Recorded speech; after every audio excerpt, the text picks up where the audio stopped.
अल्लाहुम्मा सल्ली अला सय्यदिना व मौलाना मुहम्मदिन व अला आलिहि वसल्लम। ज़्यादातर मम्मियाँ मम्मी बनने के बाद वाइफ बनना भूल जाती हैं। ज़्यादातर बाबा बाबा बनने के बाद हस्बैंड बनना भूल जाते हैं। सबसे पहले पता है मियाँ बीवी का एक दूसरे से रिश्ता है, उसके बाद जाके बच्चों से रिश्ता है। लेकिन हम अक्सर गलती क्या करते हैं, सबसे पहले अपने बच्चों को तवज्जो देते हैं, अपने हस्बैंड को भूल जाते हैं। हस्बैंड क्या करते हैं, सबसे पहले बच्चे को तवज्जो देंगे, बच्चे को इम्पोर्टेंस देंगे और बीवी को भूल जाएंगे। लेकिन सबसे पहले एक दूसरे को आपको मोहब्बत करना, तवज्जो देना, इज्जत देना, हेल्प करना ज्यादा जरूरी है, ना कि बच्चों को सबसे पहले देखना। तो आज हम इसी टॉपिक पे बात करेंगे कि एक औरत को अपने हस्बैंड की तवज्जो किस तरह से हासिल करनी है, उसकी लाडली बनके वो कैसे रह सकती है। तो वीडियो आप लोगों ने लाजमी पूरी देखना है और सीखना भी है, समझना भी है, पॉइंट आपने नोट भी करने हैं। और जो है अगर जो मेरे चैनल पे नए हैं ना, वो मेरे चैनल को सब्सक्राइब करते, लाइक करते, शेयर करते, बेल आइकन को भी दबा दीजिएगा ताकि आपको मेरा रिश्ता जुड़ा रहे। आप लोग मुझे कमेंट्स में अपनी प्रॉब्लम्स बताएं, इंशाल्लाह मैं उस पर वीडियो बना के आप लोगों को मोटिवेट करूंगी। अस्सलाम वालेकुम माय यूट्यूब फैमिली, उम्मीद है कि आप सब ठीक ठाक होंगे और बहुत मजे में होंगे। अल्लाह का लाख लाख शुक्र है, मैं भी बिल्कुल ठीक हूँ। अब चलते हैं हम अपने टॉपिक की तरफ। यहाँ पर सिर्फ मैं छोटे बच्चे की बात नहीं कर रही हूँ, यहाँ मैं बात कर रही हूँ बड़े बच्चों की भी।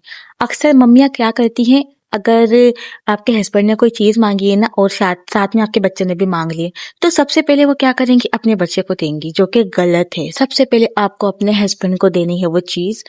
और अक्सर हस्बैंड क्या करते हैं, कोई भी काम होगा बच्चे से, जो बच्चे ने अगर आपसे कोई काम कह दिया और यहाँ आपकी बीवी को भी आपकी जरूरत है, तो वो क्या करेंगे, सबसे पहले अपने बच्चे को देखेंगे, उसके बाद जाके बीवी को देखते हैं। ये भी गलत है। सबसे पहले अपनी बीवी की हेल्प करनी है, सबसे पहले अपनी बीवी की बात सुननी है, उसके बाद जाके बच्चे आते हैं। पता है ये सब कुछ देख के जो ना बच्चे फिर वही सीखते हैं। बच्चे इस तरह से क्या सीखते हैं कि हमारे माँ बाप एक दूसरे के लिए इतना मायने नहीं रखते, हमेशा एक दूसरे को दूसरे नंबर पे चॉइस करते हैं। आप अपनी अंडरस्टैंडिंग अच्छे करेंगे, आपको एक दूसरे से ज्यादा मोहब्बत, तवज्जो, इज्जत, रिस्पेक्ट यानी कि हेल्प तक करेंगे ना, तो बच्चे भी वही आपसे बड़े होकर सीखेंगे।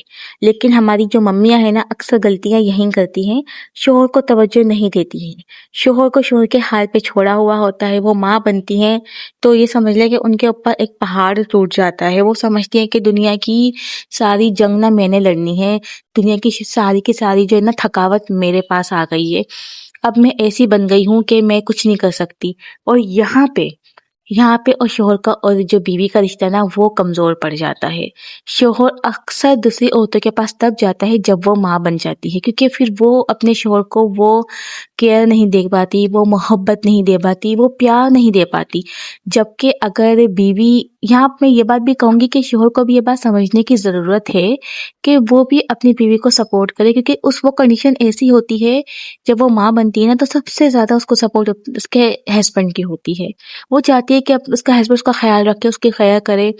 लेकिन यहाँ पर चंद ऐसे हस्बैंड होंगे जो ये सोचते हैं कि जब वो किसी भी कंडीशन में हो, सबसे पहले वो मेरा ख्याल करे, सबसे पहले वो मुझे देखे। जहाँ बीवी ने अब उस हस्बैंड को छोड़ के बच्चे पे तवज्जो देना शुरू कर दी, क्योंकि बच्चे को न्यू बोर्न बेबी होते हैं ना, उनको जरूरत होती है माँ की, बाप की भी जरूरत होती है। लेकिन यहाँ पर सारा फर्ज जो है ना, माँ ज्यादा अदा कर रही होती है जाग जाग कर। और शोहर क्या एक्सपेक्ट करता है कि जिस तरह से ये पहले मेरा ख्याल करती थी, ये उसी तरीके से मेरा ख्याल करे, जबकि उसकी हेल्थ इतनी नहीं होती कि वो करे। हमारी प्यारी प्यारी बहनों की यही गलतियां होती हैं, जहां वो इस चीज को तोड़ देती हैं। जब वो माँ बनती हैं, वो अपने हस्बैंड की तवज्जो खो देती हैं। देखें, हर कोई एक जैसा नहीं होता, हर मर्द एक जैसा नहीं होता। मर्द को ज्यादातर यही देखा गया है कि जब वो माँ बनती है ना औरत, तो वो उससे दूर चला जाता है, बहुत दूर हो जाता है। उसको उसकी पहले जैसी शक्ल नहीं नजर आती, फेस उसका पहले जैसा नहीं रहता, उसकी बॉडी, उसका फिगर, हर चीज खराब हो जाता है, ठीक है ना। लेकिन वो दूसरी औरतों की तरफ भागना शुरू कर देता है, क्योंकि वो सोचता है कि अब ये पहले जैसे कभी भी नहीं हो सकती। भले उसने उसके बच्चे को जन्म दिया, लेकिन वो नहीं सोचेगा ये चीज। तो आपने ही सोचना है फिर। अगर ये सब कुछ आपके साथ हो रहा है ना, आपको अपने शोहर की तवज्जो चाहिए, उसका लाड चाहिए, उसका प्यार चाहिए, तो आपने पागल नहीं बनना। शादी के बाद एक बीवी का जो, मियाँ बीवी का जो रिश्ता होता है ना, वो बहुत खूबसूरत रिश्ता होता है, ठीक है ना। माँ बनने के बाद अक्सर वो कुछ चीजें जो चेंजेस वगैरह आ जाती हैं हमारे अंदर। लेकिन आपको इस चीज का सोचना बहुत जरूरी है कि आपने किस तरह से अपने आप को मेंटेन करना है। पॉइंट नंबर 1, आपने अपने हुस्न का ख्याल रखना है। आपने अपने खूबसूरती का ख़्याल रखना है, आपने अपने फेस का ख़्याल रखना है, आप अपने आप को खूबसूरत दिखाएँगी, आप अपने आप का जो ख़्याल रखेंगी ना, जब आप कोई नाइट क्रीम यूज़ करेंगी तो आपका फेस निखर कर आएगा, तो आप ऑटोमेटिक अच्छी लगेंगी। और साथ-साथ आपने अपने बाल संवार के रखने हैं, बालों को ऐसा नहीं करना बम फटा हुआ है और कंघा करा हुआ नहीं है। हमारी नानी की एक कहावत है कि जब बाल उलझते हैं ना तो नसीब भी उलझ जाते हैं। तो इस चीज़ का ये मुझे नहीं पता ये सच है या झूठ है, लेकिन ये मैंने ये चीज़ तो अक्सर नोट करी जब हमारे बाल उलझे हुए होते हैं ना, तो दिमाग पे एक भारीपन होता है, टेंशन होती है। ये तो सच है बात। जब आप अपने बालों को संवारेंगे ना तो एक रिलैक्सपन आपको फ़ील होगा। अपने बालों का ख़्याल रखना है, अपनी स्किन का ख़्याल रखना है। खूबसूरत लोग सबको पसंद है, तो फिर आपके हस्बैंड को आप खूबसूरत क्यों नहीं अच्छी लगेंगी? अब बात करते हैं पॉइंट नंबर 2 की। अच्छा, पॉइंट नंबर 2 शुरू करने से पहले ना मैं आपको ना एक स्टोरी सुनाती हूँ।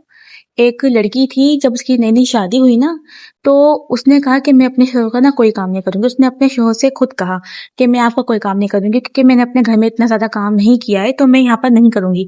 वो तो ना तो अपने शौहर के कपड़े इस्त्री करती थी, ना उसको नाश्ता बना कर देती थी।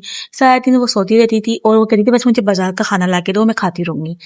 तो शौहर ने कुछ दिन बर्दाश्त करने के बाद शौहर ने कहा कि जब तुम मेरा काम नहीं करती, तुम मेरे कपड़े नहीं धोती, मेरा कोई ख़्याल नहीं करती, तो फिर मैं तुम्हें यहाँ पर शादी करके क्यों लेकर आया हूँ? ये सारे काम मैं अपनी माँ से नहीं बोल सकता कि ये सारे काम तुमने करने, तुम्हारी ज़िम्मेदारी है। अगर तुम ये मेरे काम नहीं कर सकती तो फिर तुम अपने घर चली जाओ। तो हुआ भी ये, उसने मुँह बनाकर वो अपने घर चली गई। वो सोचने लगी कि शायद वो नखरे उठाएगा और वो पीछे से उसको मनाने आएगा। पीछे से उसने डिवोर्स भेज दी उसके लिए। तो दोनों के डिवोर्स हो गए, रिश्ता बिल्कुल ख़त्म। उस लड़की के बड़े नखरे थे। जब वो ससुराल से अपने मेके में आई, तो माँ-बाप ने कुछ साल उसके नखरे उठाए, उसके बाद वो भी चल बसे। अब बताएं भाभियाँ भाई कौन किसका होता है? उस लड़की की जो ऐसी जिंदगी खराब हुई, उसके शौहर ने तो शादी कर ली, वो अपने आराम से अपनी जिंदगी गुजार रहा होता है, लेकिन वो अपनी भाभीियों की नौकरानी बन के वो बुढ़िया हो जाती है और वो पूरी जिंदगी पछताती है कि मैंने अपना घर किस तरह से खराब करा। कल को मेरी किसी ने कोई शादी नहीं करी, माँ बाप तो चले गए, भाभी और भाई ने भी मेरी शादी नहीं करी किसी और से, वो भी मुझे घर की नौकरानी ही बनाकर छोड़ दिया। जो काम मैं अपने शौहर का नहीं कर सकी, यहाँ पर वो काम मैं अपने भाई और भाभीियों का करती हूँ। तो इस चीज़ से हमें यह सबक मिलता है कि आपने अपने शौहर का ख्याल करना, अगर आप अपने शौहर का ख्याल करेंगी तो उसके दिल का रास्ता आपके लिए खुल जाएगा। पॉइंट नंबर 2, आपने कोशिश करनी है कि आपने अपने शौहर को टाइम देना है। जब आपका शौहर घर पर आए ना, आपने ऐसा नहीं करना है कि बस बच्चे में लगी हुई है, घर के कामों में लगी हुई है। वो बेचारा खाना वाना खा के सो भी गया, फिर सुबह उसको ऑफिस भी जाना होगा और आपने उसको पूरे दिन पूरी रात टाइम ही नहीं दिया। वो उस इंतजार में सो गया कि अभी आएगी, अभी मेरे पास आके बैठेगी, अभी मुझसे बात करेगी। फिर उस चीज को ना मर्द को आदत पड़ जाती है, फिर कहती है कौन सा ये मेरे पास आके बैठेगी, तो फिर वो बीवी से ना खुद ही दूरी इख्तियार कर लेता है। वो कहता है इसको उसके हाल पे छोड़ दो। इस तरह से दूरियां आती है, लड़ाई झगड़े होते हैं और मोहब्बत बिल्कुल खत्म हो जाती है। जब आप बच्चे के साथ साथ अपने शौहर को भी टाइम देंगी ना, उसका ख्याल रखेंगी, उससे बातें करेंगी, और अपने बातें भी क्या करनी, प्यार मोहब्बत की। ऐसा नहीं करना है नन ने ये कहा, उसने सास ने ऐसा बोल दिया, आज पूरे दिन मैंने इतना काम करा, मेरा किसी ने ख्याल नहीं करा। ये बातें शौहर सुनने के लिए नहीं बैठा होता, वो आपसे मोहब्बत की 4 बातें सुनने के लिए बैठा होता है। तो इस चीज का भी आपने ख्याल रखना है। अब बात करते हैं पॉइंट नंबर 3 की। ऐसे मैंने बहुत सी औरतों को ऐसे देखा है कि जब शौहर सुबह ना बगैर नाश्ते के चला जाता है और वो बेचारा एक लफ्ज तक नहीं कहता, लेकिन उसके दिल में कहीं ना कहीं ये चीज होती है कि मेरी बीवी मुझे नाश्ता बनाकर नहीं देती। वो इतनी थकी हुई होती है कि उसको सुबह उठने की हिम्मत नहीं हो रही होती, फिर इस चक्कर में उसको उठाता भी नहीं है। देखें, इस चीज का आपने बहुत ख्याल रखना है। आप कितनी भी थकी हो, आपने आधा घंटा 1 घंटा सुबह उठकर ना अपने शौहर को नाश्ता बनाकर देना है, ताकि उसके दिल में आपकी जगह बन जाए। जब वो आपको खुद देखेगा ना कि ये थकी हुई होती है, रात को सारी रात जागती है, बच्चों को संभालती है, फिर भी मुझे नाश्ता बना के देती है, वो ऑटोमेटिक आपको आप अपनी लाडली बना लेगा। आपने इस चीज का भी ख्याल रखना है, उसके नाश्ते का ख्याल रखना है, उसके खाने का ख्याल रखना है। कहते हैं ना कि मर्द का जो दिल का रास्ता होता है ना, वो पेट से होके गुजरता है। तो इस चीज का भी अगर आप ख्याल रखेंगे ना, तो ऑटोमेटिक वो आपसे और मोहब्बत करेगा, आपको अपनी लाडली बनाकर रखे। पॉइंट नंबर 4, जब आपका शौहर घर पर आए ना, तो आपने ना हाथों में मोबाइल लेकर नहीं बैठना। अक्सर औरतें क्या करती हैं, हाथों में मोबाइल ली हुई होती हैं, तो कोई ड्रामे वगैरह देख रही होती हैं, या फिर वो अपनी माँ बहन से बातें कर रही होती हैं। वो बेचारा थका हारा आया है, वो आपसे ये चाहता है कि आप उसे पानी का पूछें, उसका ख्याल करें, उसके पूरे दिन का पूछें। आप तो मोबाइल में लगी हुई हैं और पता नहीं क्या क्या बातें कर रही हैं अपने घर वालों से। आप कुछ बात भी नहीं कर रही होंगी ना, कोई उनकी किसी के घर ससुराल की बुराई भी नहीं कर रही होंगी, तो उसके दिमाग में पता है क्या आएगा? वो सोचेगा कि ये पता नहीं कौन सी बातें पूरे दिन की बता रही है। और अगली बात है, जब आप ये भी बताएंगे ना कि आपकी सास ने ऐसा बोला, नंद ने ऐसा बोला, तो वो पता है क्या बोलेगा? बोलेगा इसके घर वालों ने ही इसको भगा होगा, क्योंकि मैं जब भी आके देखता हूँ तो हर वक्त उसके हाथ में मोबाइल रहता है। तो फिर वो इस चीज से भी जो है ना उसका दिल खराब होगा आपसे। इस चीज का भी आपने ख्याल करना है। जब आपका शौहर है ना, तो आपने कोशिश करनी है आपने मोबाइल हाथ में नहीं लेना है, आपने किसी से बात नहीं करनी है, खास तौर पे अपने घर वालों से। क्योंकि मर्द को ना सबसे ज्यादा इस चीज से भी चिढ़ आती है, जब वो फोन पे 2-2 घंटे 3-3 घंटे अपनी माँ बहन से बातें कर रही होती है ना, तो वो चिढ़ जाता है इस चीज से। आपने बात करनी है, जब वो ऑफिस में हो ना, आप तब बात कर सकती हैं, उनके सामने बात ना करें। ठीक है, अब बात करते हैं पॉइंट नंबर 5। आपने अपने शौहर का बर्थडे सेलिब्रेट करना है। अजीब लग रहा है ना सुनने में, लेकिन अगर आप ऐसा करेंगी ना, अगर आप अपने शौहर का बर्थडे सेलिब्रेट नहीं करती हैं, और घर में सब बच्चों का होता है, यहाँ तक कि आपका भी होता है, लेकिन आपके शौहर का नहीं होता है, आपने कभी उनसे पूछा ही नहीं है कि आपका बर्थडे कब आता है। आप एक दफा ये चीज कर कर देखें, आप उनको सरप्राइज देके देखें। आप उनकी आंखों में अगर आंसू नहीं आए ना, तो फिर आप मेरा नाम बदल देना। वो इतना खुश होंगे, इतना खुश। पता है उनके दिल में क्या आएगा कि मतलब इसने मेरा बर्थडे सेलिब्रेट करा, ये मुझे इतना सोचती है, मुझसे इतनी मोहब्बत करती है, मुझसे इतना प्यार करती है। क्योंकि देखिए, एक होता है ना, दिल तो बच्चा है, इंसान बड़ा जरूर हो जाता है, लेकिन कहीं ना उसके अंदर ना एक बचपना छुपा होता है। तो हमारे ना हस्बैंड का भी यही है, कहीं ना उनके दिल में एक छोटा सा बच्चा छुपा होता है। वो भी ये चीजें ना सेलिब्रेट करना और ये ख्याल करना उसको बहुत अच्छा लगता है।